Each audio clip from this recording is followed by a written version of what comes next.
"I've decided to divide the $4 million between my mother and myself," Kingston declared, his voice heavy with the weight of his decision. His announcement came not long after my father's funeral, without so much as asking for permission. Kingston had already looked through the inheritance documents. He turned to me and remarked, "Jennifer, don't be too greedy." A mixture of relief and bitterness laced his words as he exclaimed, "Finally, I can quit my job. I should thank that old fool for this." I blinked in disbelief. "Old fool? Are you talking about my father?" The words escaped before I could stop them. Kingston and his mother immediately began excitedly discussing their plans, buying a new car, indulging in a shopping spree. As they reveled in their windfall, my emotions churned, threatening to boil over.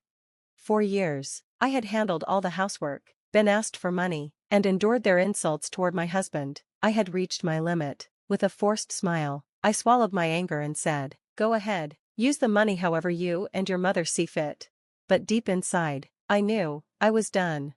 I am Jennifer Whitmore, a 39-year-old housewife trapped in a life I no longer wanted. My parents, both doctors, ran a well-respected clinic in our town. As their only child, I was raised with love and high expectations. They had hoped I would follow in their footsteps, but I chose to study pharmacy instead. Though disappointed, they ultimately respected my decision. 11 years ago, tragedy struck when my mother died suddenly in an accident, leaving my father and me devastated. Kingston, who was my boyfriend at the time, became my pillar of support. We had met through a mutual friend, and 2 years after my mother's passing, he proposed.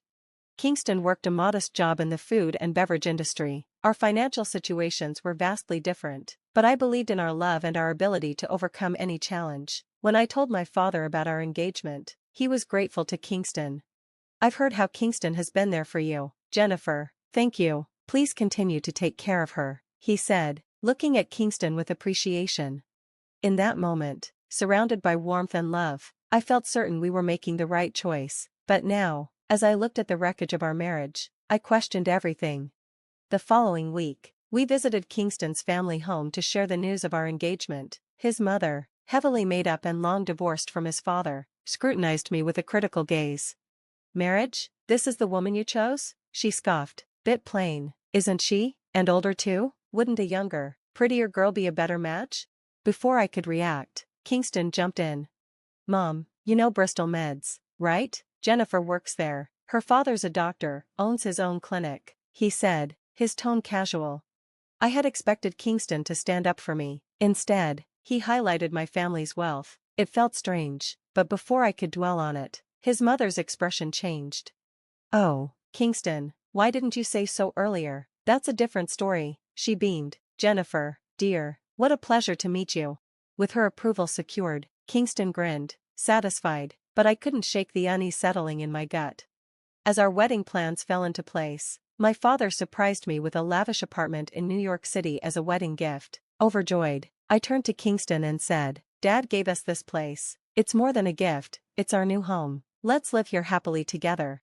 A broad smile spread across Kingston's face. It was the beginning of our married life. But as time passed, I noticed something unsettling. Kingston, who had always lived with his mother, had no idea how to handle basic household chores. Cooking was foreign to him. He didn't know how to operate the washing machine, and cleaning up after himself never crossed his mind. At first, I took on all the responsibilities, thinking it was just a phase, but as months turned into years, resentment built up. By our second year of marriage, exhausted from work and maintaining the house alone, I confronted him. "Kingston, I need you to help with the chores," I said. He simply shrugged. 8 years into our marriage, nothing had changed. I continued to manage the house, while also sending money to his mother. Then, one day, my father, whom I hadn't seen in far too long, called me out of the blue. When we met, he dropped a devastating bombshell. He had terminal cancer, with no chance of recovery. Tears welled in my eyes, but my father stroked my head gently. "Jennifer, this is fate, let's accept it," he said. "Dad, why you too?" I choked out. From that moment on, my life became a cycle of work, housework, and visiting my father in the hospital. Though my job allowed some flexibility, keeping up with everything was draining. When I told Kingston about my father's condition, he barely reacted. "That's rough, do your best," he said flatly. He visited the hospital once. Every spare moment I had was spent with my father, Kingston barely crossed my mind. One evening, as my father lay frail in his hospital bed, he asked me, "Jennifer, how's your marriage with Kingston?"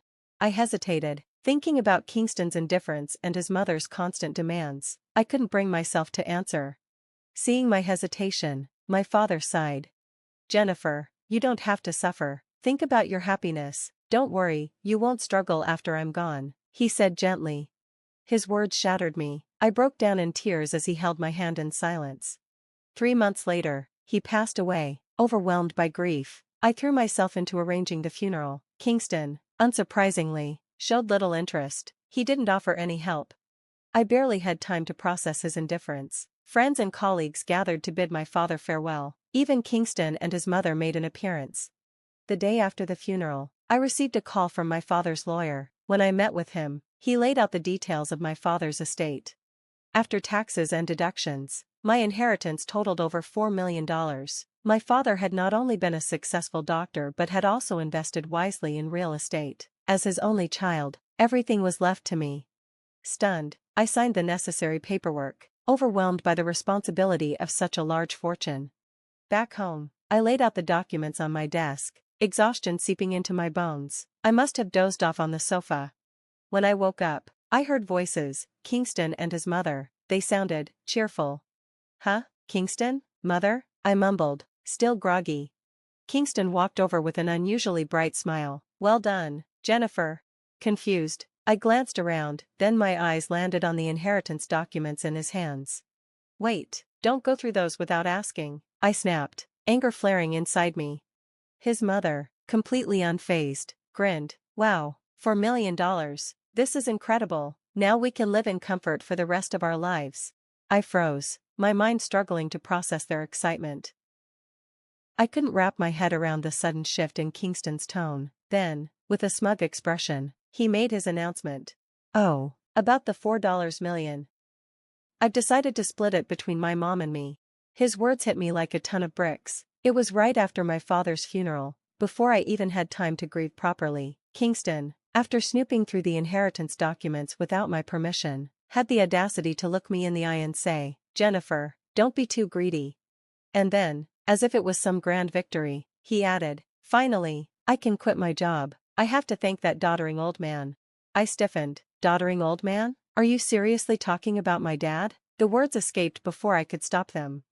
Kingston, completely oblivious to my shock, brushed off my anger. "Anyway, let's move forward with the inheritance process and get that money transferred into our joint account as soon as possible." Meanwhile, Kingston and his mother were practically vibrating with excitement, making plans for a brand new car and a luxurious shopping spree. As their enthusiasm soared, my emotions churned. After years of being the one handling household chores, being taken for granted, and even enduring insults toward my father, I reached my breaking point. Still, I forced a smile and muttered, "Sure, use the money however you and your mother see fit." My mother-in-law grinned. "That's the spirit, Jennifer, you're so agreeable. Now, make sure you keep working and earning, all right? We can't have our money running out." I nodded mechanically, but inside, I was boiling. Their spending knew no limits. With the promise of $4 million fueling their delusions, Kingston and his mother lost all sense of responsibility. Kingston immediately quit his job, and his mother practically moved into our home, acting like she owned the place. Every day, they went out to indulge in expensive meals and luxury shopping, returning with bags full of designer items. "That 3-star restaurant was so disappointing," Kingston scoffed. "Indeed, it didn't meet our refined tastes," his mother agreed, as if they were some kind of aristocrats. Meanwhile, I was left to do all the housework, treated like their personal servant. Kingston wasn't worried about their reckless spending. He kept withdrawing from our joint account, burning through my savings of $150,000 without a second thought. Whenever I tried to reason with him, he'd wave me off. "Why are you so worried? Once we get that inheritance, $4 million will make this look like pocket change." That was the moment I knew I had to put an end to this. I changed the locks. A month later, without a word, Kingston and his mother left for a vacation in Hawaii. Of course, they never even considered inviting me. Left alone, I made my decision. While they were away, I changed the locks.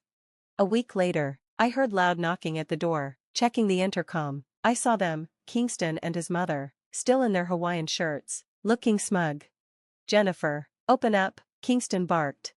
I pressed the intercom button and, in my calmest voice, replied, "Oh, that won't work. I changed the locks." Their smiles vanished. "What? Why?" Kingston yelled, slamming his hand against the door. "Let's discuss this at a nearby cafe. I'll meet you there." Realizing they had no choice, Kingston and his mother stormed off toward the cafe. I took my time heading there, fully prepared for what was to come. "I'm divorcing you." By the time I arrived, Kingston was already fuming. "Jennifer, what's going on? Did you seriously change the locks? Give me the new keys, right now." I met his glare with a steady gaze. "There's no need, you both need to move out. I'm done with this marriage." Then, I slid a piece of paper across the table, a fully prepared divorce petition. "Divorce? Are you serious?" Kingston's face twisted in shock.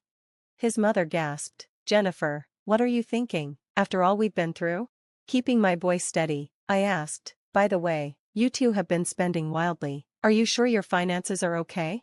Kingston scoffed. "Of course, your father's inheritance is coming any day now, and besides, there should still be over $70,000 in our joint account."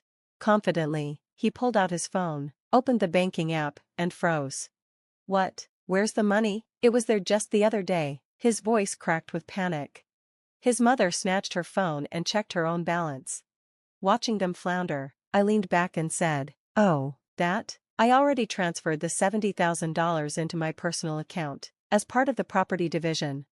Kingston's panic shifted to smugness. "Fine, I'll sign the divorce papers, but then you'll transfer half of your inheritance to me. It's part of the law, marital assets are split 50-50, remember?" I let out a small chuckle. "Oh, Kingston, you're mistaken." I pulled up an article on my phone and showed it to him. Inheritances are not considered marital property, they belong solely to the recipient. A heavy silence filled the air. Kingston's mother was the first to react. "No, that's impossible. Check for yourself," I said, my tone laced with amusement. Kingston frantically searched on his phone, scrolling through legal pages, then, his face drained of color. "No. No way, this can't be happening." Finally, he turned to me, his arrogance gone. "Jennifer, please, don't divorce me. I don't have a job, no savings. How am I supposed to live?" I met his desperate gaze with a look of indifference. "That's not my problem. Take responsibility for your choices. I'll see you in court if I have to." The power shift was undeniable. Kingston and his mother, who had once treated me as nothing more than a source of money, were now completely powerless. I stood up, turned my back on them, and walked away. A new beginning. The divorce went through without a hitch. The court recognized my rightful claim to the $70,000, and I successfully evicted Kingston and his mother from my home. With no savings left and drowning in debt from their reckless spending, Kingston and his mother were forced to move into a rundown apartment. They now work long hours, struggling just to make ends meet, far from the lavish life they once envisioned. As for me, I sold the condo we used to share and moved into my father's beautiful apartment. With his inheritance, I now live comfortably, free from the burden of Kingston's selfishness. I am finally at peace. I will cherish this new chapter of my life, one filled with gratitude, independence, and happiness. Thank you for watching. Stay tuned for the next story. See you soon.